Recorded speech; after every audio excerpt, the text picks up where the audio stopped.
The night was thick with an unsettling fog that clung to the streets like an unwanted shadow. A cold wind swept through the abandoned alleyways of a forgotten city, whispering eerie secrets only the brave or the foolish would dare to hear. A single dimly lit lantern flickered from the cracked window of a small, decrepit studio, its fragile light casting long, twisted shadows across the damp, chipped walls. Inside the studio, the smell of fresh paint and old wood filled the air. The only sounds were the rhythmic scratching of a brush against canvas and the occasional drip of paint onto the cold wooden floor. Elliot Pierce, a renowned artist, stood before his latest masterpiece, a painting so magnificent it seemed to pulse with life. The colors swirled together in a hypnotic dance, each stroke seemingly alive. His fingers trembled as he added the finishing touches. The painting depicted a beautiful yet haunting scene, a woman in a flowing white gown, standing alone in a dark forest, her face obscured by shadows. He stepped back, wiping sweat from his brow, and admired his work. There was something strange about it. It was as if the woman's eyes were watching him, following his every move. He shook his head, dismissing the thought. It was just the exhaustion from days of relentless work. But he couldn't shake the feeling that something was wrong. Elliot had been consumed by this painting for weeks. It was his magnum opus, the piece that would cement his legacy in the art world. But as the days passed, he began to notice something disturbing. Each time he worked on it, he felt more disconnected from the real world. The boundaries between the canvas and reality blurred, and he had trouble distinguishing one from the other. It wasn't until the night of the gallery opening that the true horror began. The event was held in an old, grand museum on the edge of the city, its marble floors gleaming under the harsh lights.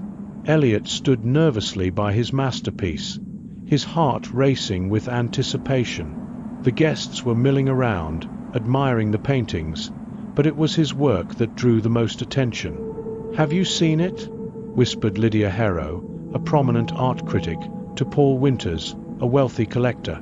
It's otherworldly." Paul nodded, his gaze fixed on the painting. "It's as if she's alive," he murmured. "It's unsettling." Elliot, standing nearby, overheard the conversation and smiled, though there was a gnawing sense of unease in his stomach. He knew his painting was powerful, but he hadn't expected it to stir such deep emotions in people. He felt a strange pride, but also fear. Hours passed, and the guests continued to marvel at the masterpiece. Then, something strange happened. Lydia, unable to tear her gaze away from the painting, took a step closer, her face drawn in a mixture of fascination and horror. She stood there for what felt like an eternity, her eyes locked on the woman in the gown. Her breathing slowed, and her skin paled as if drained of life. "Lydia, are you okay?" Paul asked, his voice laced with concern. But Lydia didn't respond.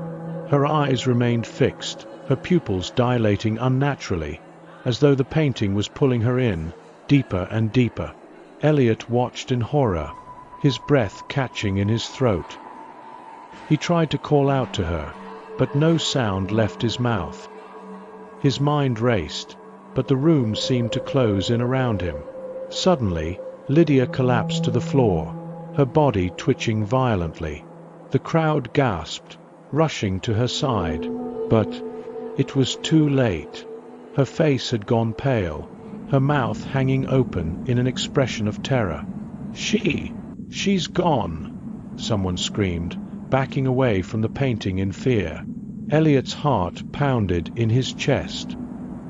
He had seen the woman in the painting before, but he couldn't remember when.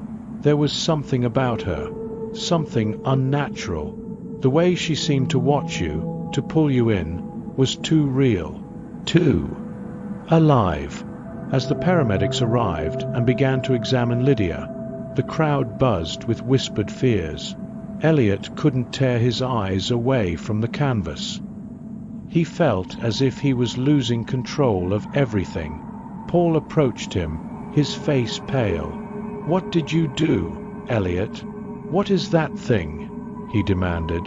His voice cracked with fear. Elliot swallowed hard, his eyes wide with realization. I didn't mean for this to happen," he stammered. "It's just a painting."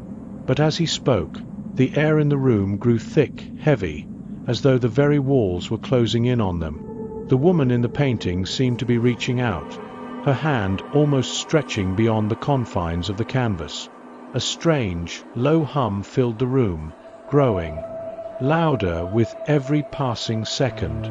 The woman's face twisted into a grotesque smile, and the shadows in the painting seemed to move, coiling like snakes. Paul screamed, stumbling backward. "It's not just a painting.